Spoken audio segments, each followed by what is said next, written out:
या अय्युहल्लज़ीन आमनुत्तक़ुल्लाह वलतंजुर नफ्सुम मा क़द्दमत लिग़द वलतंजुर नफ्सुम मा क़द्दमत लिग़द।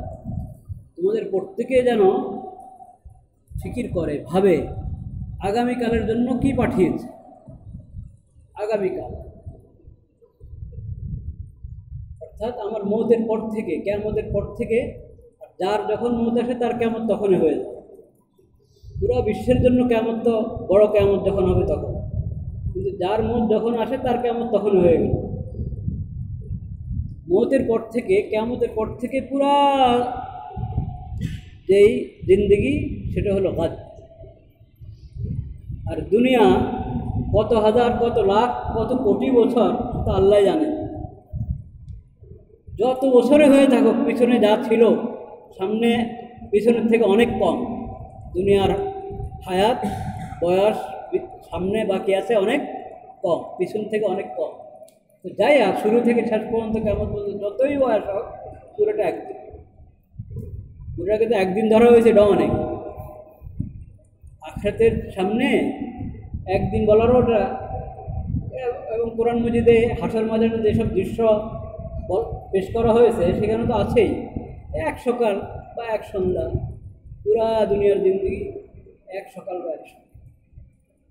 তো গাদ ফিউচার, মানুষ আজকাল ফিউচার নিয়ে অনেক ভাবে। ভবিষ্যৎ ঠিক হতে হবে, নিজের পায়ে নিজে দাঁড়াতে হবে, সন্তানকে ইস্টাবলিশ করতে হবে। কিন্তু যে ফিউচার নিয়ে মানুষ ভাবে সেই ফিউচার হলো অতি সংক্ষিপ্ত এবং তার কোনো ভরসা নেই। বয়স কতক্ষণ, 1 ঘন্টা, 1 মিনিট, 1 দিন, 1 মাস, 1 বছর, আল্লাহ জানে। কিন্তু যে ফিউচার নিশ্চিত, আল ইয়াউমুল আখির ওয়া ইন্নাদ দারাল আখিরাতা লাহিয়াল হায়াওয়ান, আখিরাতের জীবনটাই তো আসল। সেই নিশ্চিত ফিউচার যেটা, ওটা নিয়ে ভাবা হয় না। আল্লাহ তাআলা বলছেন ওয়ালতানজুর নাফসুম মা কদ্দামাত লিগাদ, যে ভবিষ্যতের ব্যাপারে কোনো সন্দেহ নাই, আসছে এবং যেটা শুরু আছে শেষ নাই। প্রত্যেকে ভাবো যে ওখানের জন্য কি প্রস্তুতি গ্রহণ করেছ, কি পাঠিয়েছ, ওখানে কোন নেকামল পাঠিয়েছ। গুনাহ থেকে বিরত থাকা এটা বহুত বড় নেকামল। যেটাকে আমরা নেকামল মনে করি ওটা তো নেকামল। আর এক এক গুনাহ থেকে বিরত থাকা এক একটা বড় নেকামল। ইত্তাকিল মাহারিমা তাকুন আবাদান নাস, হাদিস শরীফে আছে ইত্তাকিল মাহারিমা তাকুন আবাদান নাস। হারাম কথা, হারাম কাজ, গুনাহ, সমস্ত পাপাচার থেকে বেঁচে থাকো, এখন আবাদান নাস, তুমি সবচেয়ে বড় আবিদ হয়ে যাবে, ইবাদত গুজার হয়ে যাবে। গুনাহ থেকে বাঁচা এটাও ইবাদত।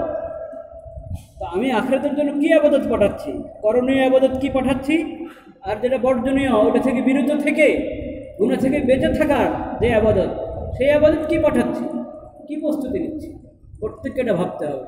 ওয়ালতানজুর নাফসুম মা কদ্দামাত লিগাদ। আবার আল্লাহ বলছেন ওয়াত্তাকুল্লাহ ইন্নাল্লাহা খাবীরুম বিমা তা'মালুন। আল্লাহকে ভয় করো, তাকওয়ার জিন্দেগি অবলম্বন করো। আল্লাহ সব দেখেন, সবার আমল সম্পর্কে আল্লাহ সব জানেন। লা ইলাহা ইল্লাল্লাহ, লা ইলাহা ইল্লাল্লাহ। আল্লাহ রাব্বুল আলামিন আমাদেরকে এই নিশ্চিত যে ভবিষ্যৎ, এই ভবিষ্যতের জন্য প্রস্তুতি নেওয়ার তৌফিক দান করেন।